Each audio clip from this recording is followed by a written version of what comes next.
Please remember to subscribe, click like, and click the bell icon for all notifications on this channel.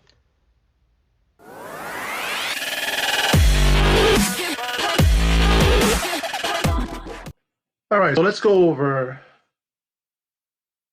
Wednesday night's wrestling programs, that is AEW and NXT. I thought I'm going to put them together since they happen on the same night. The Wednesday Night Wars, right? I don't know why they're doing it. There's no Wednesday Night War. You know what I mean? It's like, are they just trying to just continue to grasp onto the Attitude Era during that whole WCW versus WWF then? You know what I mean? But I enjoyed both programs. I think NXT more than AEW.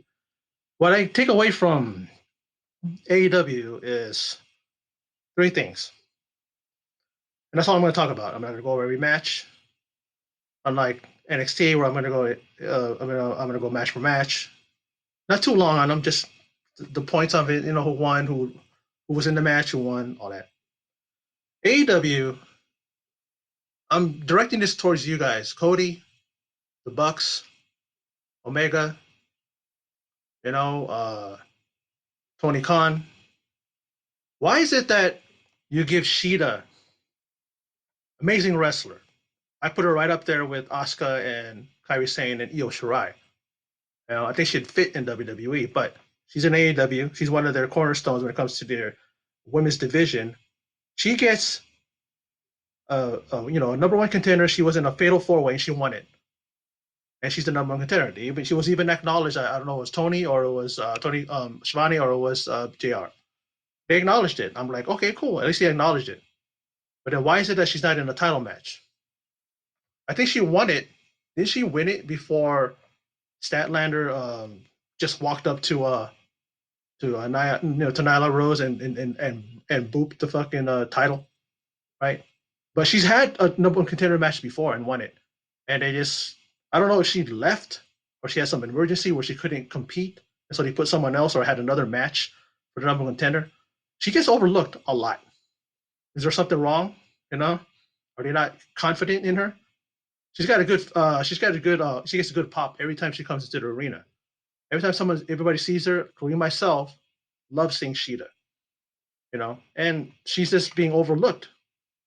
So AEW, man, you gotta get on your horse and push this girl. I want to see a title match at least. Nyla Rose needs a real good competition. I like when she put her title on the line against Statlander because she can go, move for move, blow for blow, weight for weight. I mean, they're two, girls that are, pretty sturdy and pretty and tough and, heavyweights that can, go at it. I mean, Statlander isn't, as big as, Nyla Rose, but she's bigger than some of the other wrestlers. She's got power. They go power for power. But that's that. And then let's go to the overrated Private Party. I don't care if this ruffles some of y'all's feathers, but I'm sick and tired of how these two idiots, they just go overboard. They're over choreographed. They totally wait for something to happen. Like they're setting up one match I saw, guy's on his back, one of them, and has his leg up, waiting for the guy to go on top of his opponent, waiting for the guy to go on his foot and flip him up like a monkey flip. These guys, they over choreograph shit. And what was up with that? What happened to that one guy where, I forget these guys' names, and I don't know, maybe it's just because I don't give a fuck. He did that scream when he jumped over the top rope. Sounded like a girl. Like, what was that? And it's like these guys they're totally just, they over choreograph stuff. Their spots are too obvious. It's like you have to call stuff on the fly, and you have to make it look like you came up with it at that point. Not like you choreographed it earlier. So okay, here's the spot. Okay, I gotta jump over the top rope. You gotta catch me and throw me in, but do it in such an awkward way that it looks like it's choreographed. If people watch them wrestle, they're gonna go, "Yeah, I knew it. Wrestling is choreographed. It's fake." Just by looking at them because it's too choreographed. It's not natural. It doesn't look natural when they wrestle in the ring. Now, are they talented? Of course, yes, they are. To pull off the moves that they do, you got to have talent. Of course, you got to be able to know how to wrestle. But it's about how they present it. It's how they present their moves in the ring. It's just overdone. You know, you need to scale it back a little bit, polish it up. And work better with their opponents. Like instead of just looking like they're setting up moves, counting the moves 1, 2, 3, 4, I hit it here, 5, 6, 7, I hit it right here. Like Eva Marie was like that. You can kind of see her mouth counting when she was doing her moves when she was still in WWE. So that's that. Yeah, I can't stand them. And they were with Joey Janela, and that guy is like he changes his gimmick every now and then, and he looks like a young Jericho, like he's trying to be Jericho from like 1996 or something like that in ECW. I mean WCW. Maybe even ECW too. I think he was the same way too. But anyway, let's look at what happened with Britt Baker. She was doing her shtick, giving Tony Schiavone a cup of a coffee from Starbucks. That whole gag because she was saying that he was a barista before he came back to wrestling. And then she's out there berating the crowd, and then in comes Big Swole, and they take jabs at each other. Britt Baker's like, you know, what's it feel like being the only wrestler in the family that matters, right? Your boyfriend is the only one that matters, something like that. And then she's like, well, honey, I'm married, baby. So it's like she took a stab, Britt Baker did, at Big Swole because she's married to Cedric Alexander, who's in WWE.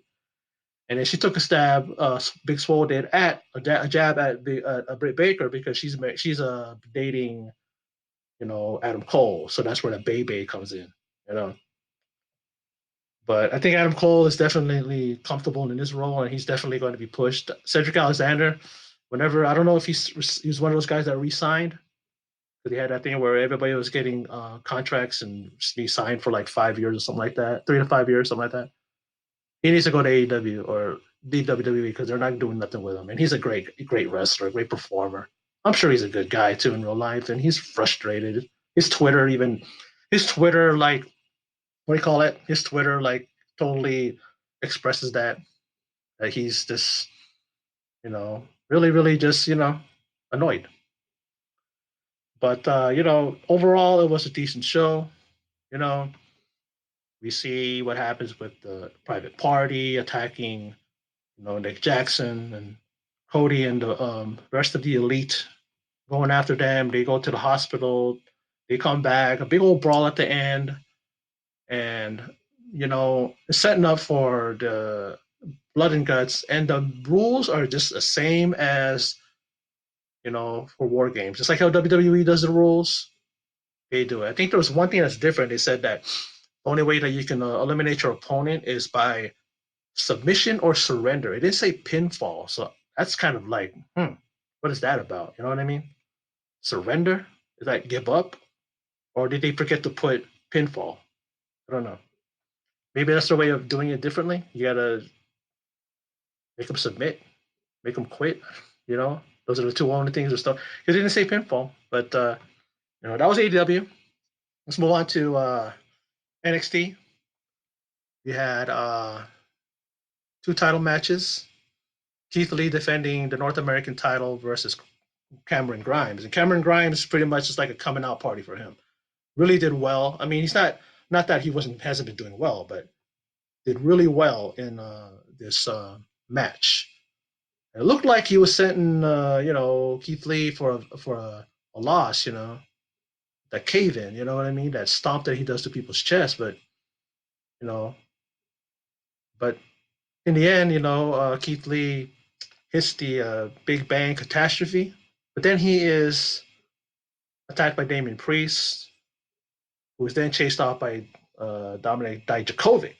But then Dijakovic is slammed down by Lee. They were saying, oh, he didn't know who it was. He knew it was. He even looked over at him when he walked out. I think he's just like, Lee was frustrated because he knew that he almost lost, and he didn't need Dijakovic out there. It might be another match between the two. Who knows? I mean, Dijakovic already had his shot. but maybe he's gonna go with against what's his name? Go up against Damien Priest, and then they're gonna set up a number one contender. Maybe it's gonna be a triple threat match. I don't mind it because I love how these guys, even with Damien Priest thrown in the mix, they're really good. They really, really feed off each other, and they know each other really well. I'm pretty sure that these guys, I know that Dijakovic and Keith Lee faced off each other with each other a lot of times in the independent scene. It was brought up on NXT, and I'm pretty sure Damien Priest crossed paths with them too as well. So we'll see what happens. With that, and it was a good match. Cameron Grimes gave a lot and really took it to Keith Lee, but Keith Lee hit that big bang catastrophe, and that was it. He hits that 1, 2, 3. That's it. You're done. Now, the qualifier number one for the number one contender ladder match at Takeover Tampa, and it's Mia Yim versus Dakota Kai. And I thought Dakota Kai was going to go over because they're building her up to be a really good heel, and she actually is becoming a good heel, coming into her own, especially with Raquel Gonzalez, which I don't care for her, but at least she's there to bring a kind of a dynamic to her personality, to Dakota Kai, to kind of give her like a enforcer type of character. And surprisingly, Mia Yim, she wins the match. Raquel Gonzalez bumbling and fumbling like she usually does. She couldn't even put somebody through a table right. Or at the steel cage match. And then what happens is that we see her trying her best to interfere, but then something happens where Dakota Kai's distracted, and then Mia Yim just rolls her up from behind, and she gets the victory. And she moves on, and she joins, Chelsea Green as the two that are so far in a field of six. There's going to be six total, and she joins Chelsea Green in that ladder match, and that should be a good one. You know, seeing these women in a ladder match, I've seen what they've done before. I mean, I think there was that number one contender match. I think it was with Mia Yim also and others. And yeah, it was pretty. They kind of took it. They definitely took it to each other. So let's see what happens with that, especially with the gold on the line. An opportunity, I should say, for the women's title in NXT. Now, so like I said, Raquel Gonzalez is a botch queen. And after everything, she won. Mia Yim, and then she choke slams her. And it's like, I don't know. It's like she does stuff, and it's just like, is she hesitant? Did she not let her father, because she's a second generation's wrestler, some of that stuff rub off on her? The lineage, the ability. She's a big girl. She's tall. She looks really imposing, but she's got to work on her delivery more. Seriously, seriously. Now we got Mash is Kushida and Raul Mendoza, and Kushida looking good. Raul Mendoza also, he's a good hand when it comes to someone who needs to who pushes people, and is kind of like a person that helps to make a person look good. And Raul Mendoza, he was with you know, what's his name? Oh boy, doesn't. Well, I'll just skip that. It's like, what's his name? He just challenged for the U.S. title with Andrade. you know. But who I'm talking about. They were tagged before, and I just got home from work, folks. So my mind is kind of still scrambled a little because I'm a bit tired. But he's gonna be in that kind of position. I mean, you see him at the end of NXT or towards the end, and he gets kidnapped by masked wrestlers. I don't know if they're gonna turn him into something else and stuff like that. I don't know.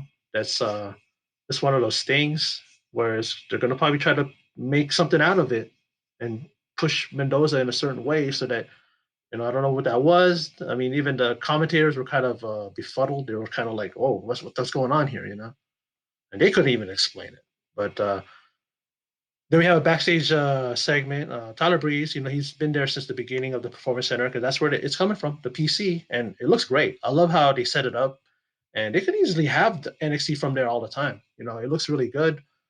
It goes to show how big the facility really is. Because you can fit a pretty sizable crowd in there. You know, and Tyler Breeze, talking to the interviewer. She's one of those newest ones, and I just don't have the name right now.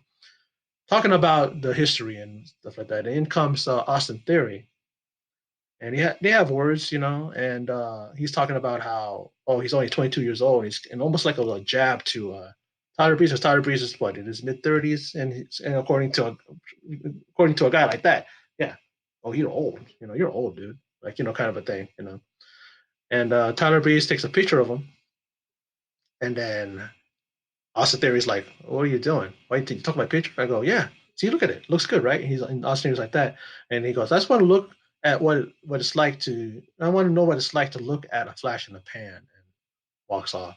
And then Austin Theory is like, "Flash in the pan," like mouthing the words. And I don't think he is, but Tyler Breeze is trying to get under his skin, and I think this will be a good rivalry that they'll have for a little bit of time. I mean, it's good to see Tyler Breeze being used more. He'll never be even in the upper mid card, unfortunately, even in NXT, but he'll be shown more. He'll be shown more at least. And I think it's the atmosphere of NXT that these guys don't care. I don't think they'll even care if they're like sitting ringside watching a match. As long as they're in NXT, I think that's what they like. And there's even talk now out in the wrestling world now that community that where should Ricochet go? And a lot of us, maybe even 99.9% of us say NXT, go back. He'll be used more better. He wasn't ready to come to the main roster. So that's that. Now, Rhea Ripley, she's in the house. She comes in with that, amazing theme song of hers. I love it, especially when it starts off, and everybody knows, that she's there, and she's there in the ring and starts talking, and then Charlotte's music hits, and it's like a repeat of Raw, but this time, um, pretty much Rhea Ripley has she has the upper hand, and then Charlotte's looking to get some payback, and they get in a skirmish, after it's like, and then you see these people in the audience, in the PC saying, "You don't go here," and then they're chanting, "Go back to Raw." And then both, Rhea and her, they've about had it at a certain point, and they start brawling. They start a little skirmish between the two ladies, and then Charlotte ends up putting Rhea in a figure four leg lock, but her legs are wrapped around the ring, and how excruciatingly painful it is a regular figure four leg lock. But then you put her wrapping around a pole, and then you're the one that's doing the figure four leg lock is leaning back, and it's awkward. You know how a person's leg is, put in that position. So, she definitely was working on her knee, and she was even favoring the knee afterwards after Charlotte walked off. So a little bit more of a build up. I like the build up between these two. I like how, even though it was kind of last minute, it was pretty quick. Especially because how quickly WrestleMania just comes around like that. So you got to start building right away. And of course, you had to wait till after uh, Royal Rumble. But what I hated is the fact that she kept stalling Charlotte every week after week. It's like, man, do it like that right away. Right away. I'm gonna go after this title. She kept teasing it. Rhea Ripley comes in and says, "How about you go after my title?" And then she doesn't say nothing. Charlotte for like a few weeks. And man, it's like when it comes to WrestleMania, man, you got right away. Come on, man, you gotta build that up right away. You can't wait. You can't wait because then nobody's gonna care by the time you get to WrestleMania.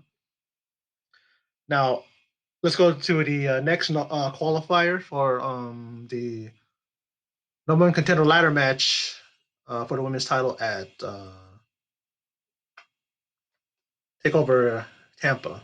I like the how it rolls off tongue. Takeover Tampa. That's pretty cool. I like that. But anyway, it was Tegan Knox versus Deanna Perrazzo, and Deanna Perrazzo, she puts on her Fujiwara armbar, which she's very known for. She's put away a lot of women, and I think she also wrestles men too when she was in those other independents, and puts away everybody that she ever puts it on. And Tegan Knox was faced, wasn't even faced, and then she kind of she gets out of that, and before you know it, she hits the shiniest wizard, and she gets the pinfall, and she moves on. So she joins Mia Yim and Chelsea Green. And I like Tegan Knox. I think it's good that they're gonna move her away now from Dakota. Because I don't know, they gave Dakota two straight victories over her. The cage match, I mean, excuse me, the the false count anywhere match, that one, and then the thing, what, and then the what do you call it, the cage match. Uh, was it a false count anywhere? Yeah, yeah, yeah. Was no street fight. Just popped in my head. Street fight. And so where are you gonna go from that? You're gonna have five matches so that they can knot it up at two apiece. You know what I mean? So I'm glad she won, and she's definitely getting. Ever since she came back from her injury, she is going like this, man. And they're pushing her, and they're really behind her, and that's cool, you know. So all of that hard work and all of that, stuff that she was going through with her rehab and everything like that, it's paying off. So you see her in that six women ladder match at Takeover Tampa. Now, the Velveteen Dream, the UE, the Undisputed Era, is in the ring, and Velveteen Dream continues to target the NXT champion Adam Cole, who next week is planning a big celebration because he's going to be the longest reigning NXT champion. He's at, what's he at now? 286. And I think the longest was Finn. I think Finn Balor was at 292. So he's right there, right there. And next week he'll definitely be the longest reigning. Uh, he basically is saying that I just used Roderick Strong. You think I care about him and his family and all that? No, I was doing that to get to you, Cole. Baby, he said, right? And then he goes, then he just does a thing. He turns around and then he introduces, he says pretty much, he points to the stage, and on comes the music for the Broserweights. So the tag team titles are on the line, and what else do you expect? Hard hitting match. I was thinking to myself when I watched, especially watching Kyle O'Reilly and Bobby Fish. When those guys wrestle, you know that they are going to hit you fucking hard. They are going to take some shots too. They don't spare their bodies at all. They fall hard. They get, snapped in half and all this stuff, man. I'm thinking these guys aren't going to be able to walk in 20 years, man, because the way they just put their stuff out there. They take hits and they give hits. It's like sometimes you want to go, man, calm down, guys. Kind of like, but then then again, I'm like, no, because that's how they are, and that's the kind of risk, unfortunately, that these guys take. They know that they're putting their bodies on the line, and it's going to be they're going to be feeling it years down the road. They're going to probably be, you know, some of them crippled, some of them, having arthritis in their bodies and not able to function or whatever, but that's the sacrifice and they do that for us, the fans, and for their profession. And it's something to kind of look up to them for. But of course, as a caring individual, you're kind of concerned for these guys, you know what I mean? Especially because those who love wrestling, they care about the people. They care about their favorite wrestlers. They don't want them to get hurt, right? But yeah, it was a real hard hitting match. Damn, a lot of just high offense. These guys really were just going at it, man. Like, of course, you have Pete Dunne along with the UE, and then you have we call it Mike Riddle, who he takes hits as well as give hits. He's like one of those guys that he's right in there with them, and he can definitely go blow for blow with these guys. And then we see the Grizzled Young Veterans get in there. And they're trying to interfere. They want the next title shot. You know, they want that title shot. They want to, be the ones up in line. And I agree. I like that team. I think they're great. I think they're definitely the best tag team from NXT UK. And I gotta watch, especially Thursday's edition that just happened tonight. I definitely gotta check it out because we saw a little segment or a little thing there where Balor has a passport and pretty much saying that he's coming to NXT UK. And so he's gonna challenge Walter, maybe even jump Walter. So that's going to be a great match. It's probably going to be at Tampa, Takeover. Walter and Finn. You're wondering what Finn's going to do next? That's what he's going to do next. That looks great, man. Man, I can't believe that we finally got to a match between those two because it's going to be a great match. It might even steal the show if it's at Tampa. They might have it on what do you call it, on the NXT UK, their program. They might. And I haven't watched it since coming back to wrestling because I was gone for like 5 months. I was just so sick and tired of the BS. But it's gotten better when I came back, but not much. But it's watchable again. And yeah, and I haven't. So I gotta get. There's so much wrestling, so much stuff that I got going on in my life that sometimes I forget to watch it, and I gotta remind myself, put a reminder to watch NXT UK because I love NXT UK. But despite their interference, the Grizzly Young Veterans, the Broserweights retained by using that combination knee. That was that move it's like the bitter end into a knee from what do you call it from Riddle, and they pin uh, the UE and they retain the title. So I guess maybe it's going to be the Grizzly Young Veterans as the next opponents for them, maybe even at Tampa. So we'll see. Now the last segment is between Tommaso Ciampa and Johnny Gargano. Johnny Gargano, the Ciampa's in the ring and Gargano comes on and he's in the cafeteria, in the PC, and he's calling out Gargano and pretty much saying what I've been saying. Now I understand storyline wise, yeah, you have to be like, why did Johnny do it? Why are people acting like they don't know? Even know why. Even Gargano is going, you don't remember you were gone for 6 months, and then when you come back, the crowd is chanting and they're behind you and all that stuff. The 3 year history between us, and people forget. Yeah, people, do you remember? Yeah, Champa is a baby face, and everybody loves him. You know, I'm behind him too. But I forget what happened with him and Gargano. He pretty much wanted to put Johnny out of wrestling. He you know pulled the damn you know the covering off of the floor. Tried to you know implant him into the damn cement. You know what I mean? Like he was just trying to just put him out of wrestling, and he was doing it in a way that he could have easily ended his career, right? People forget, but storyline wise, sure, you know, they got to get behind Ciampa because he's the babyface. But don't forget, people, what he did to Johnny Gargano. And then you got Mauro Ranallo in company there, Beth Phoenix and Nigel McGuinness basically wondering why. We still didn't know why.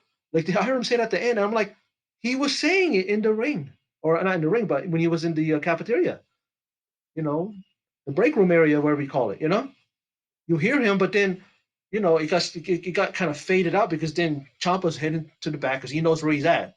And they start fucking, they were like brawling and they were destroying property. I don't know if that stuff was just a staging so that it looks like they were destroying like the cafeteria and in the hallway. They were taking the photos, right? Those big blown up photos of like their superstars and all that stuff, and they were using those things to hit them and like that.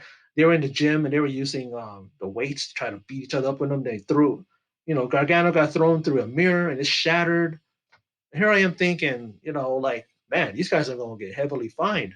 You know what I mean? I think it was even brought up by one of the guys, one of the commentators, like, and then they end up on the, what do you call it, on the perch. We've seen UE use it. We saw Velveteen Dream use it earlier, right? And they're trying to pretty much you see like the table, the announcer table type of thing on the bottom. So someone's gonna take a spill, and we see them, super kicks, left and right by Gargano, trying to knock Ciampa off it. Ciampa, giving it back to Gargano. Gargano was able to remove one of the barriers there. And then in the end, Ciampa ends up getting Gargano in that thing where he has him behind him, carrying like same move that he did to Adam Cole during their that match during their uh, the War Games match. Did that to him through the table. So you know he's doing that, and he jumps off, and he pretty much puts Gargano through the table, and that's that. You know that's how they went off. That's how they signed off. The one thing that annoyed the fuck out of me is that people, just because Tommaso Ciampa jumps off a table and hits a slight knee to Gargano side of the head, don't have to chant "Holy shit, holy shit."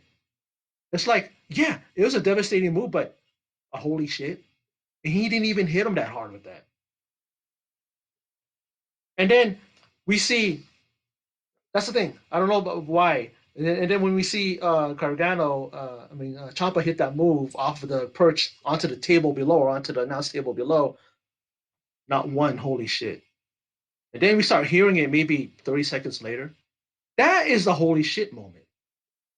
You don't use it every single goddamn time, you know?